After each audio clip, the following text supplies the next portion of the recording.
You know, I originally had some concerns about charging a jury at this late at night.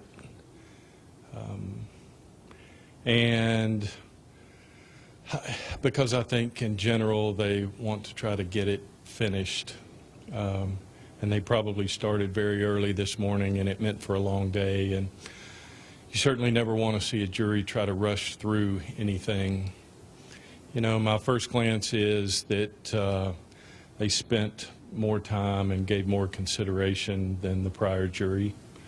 I think that I do think they were deliberate. I think they wanted to be fair. Obviously, I have somewhat of a different opinion in at least one of the counts, and I would even say several. Mr. Batey is very somber right now, and it's just, I think at this point the travesty of all of it is even more clear than it has been, and I think once the trial starts, that becomes more clear to everybody, because you see everybody that's involved. And I've said it before, there are no winners here. There's only losers and survivors. And Mr. Batey certainly has cause to wake up every morning and appreciate life and appreciate his family and appreciate what God's given him. It's just going to be framed differently every day, because he won't be looking through a glass window outside. He'll be looking through, unfortunately, bars if he does have a window. I have said it before, and I hate, you know, the young lady that went through this. It is so unfortunate for her. She was certainly, you know, entrusted someone to help her and take care of her, and that didn't happen. I think of whenever I prep for this trial and I read and I continue to see how the planets and stars lined up in an awful way. If, you know, the restaurant was only 5 minutes longer, 5 minutes shorter. I was thinking about yesterday when Miss Royster's roommates wouldn't leave Mr. Batey's door. If they had only not showed and insisted that their roommate returned, you know, perhaps Mr. Batey would have stayed in his room all night, would have never crossed paths with Brandon Vanderbilt except on the practice field. I think all of those things are hard to digest and hard to reconcile in his mind. But it's just a tremendous loss for everybody involved. Worrick, you talked about the periphery.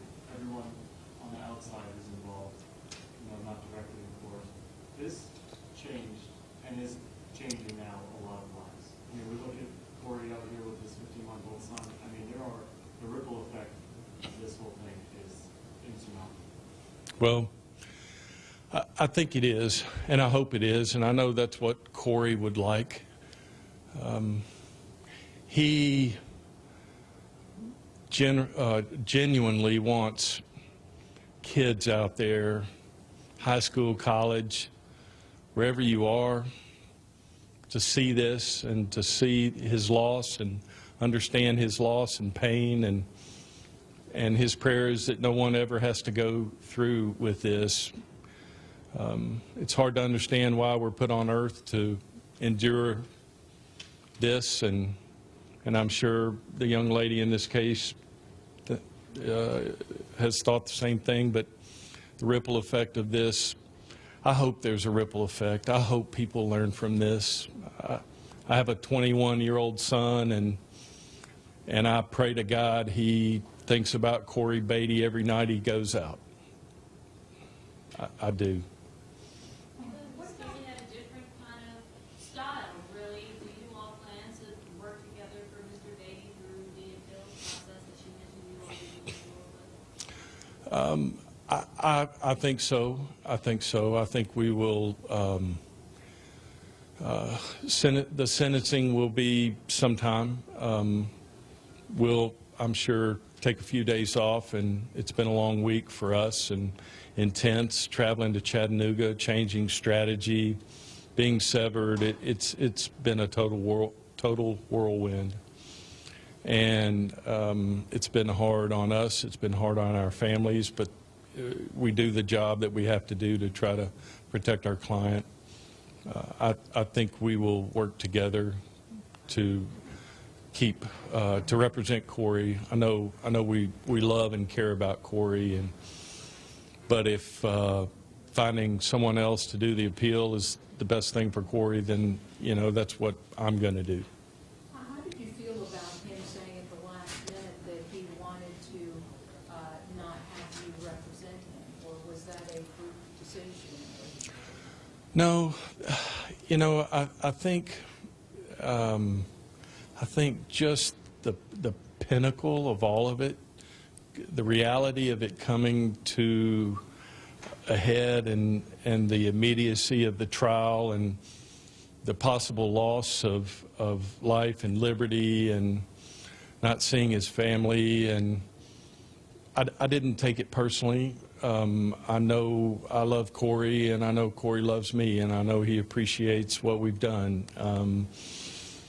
And I think that's just the reality of being 22 years old, being confronted with more than real life issues, and having no mechanism to understand that. And I know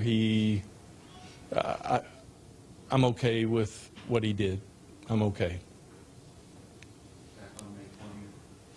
Back on May 20th. We will see you all here. All right. Thank you all.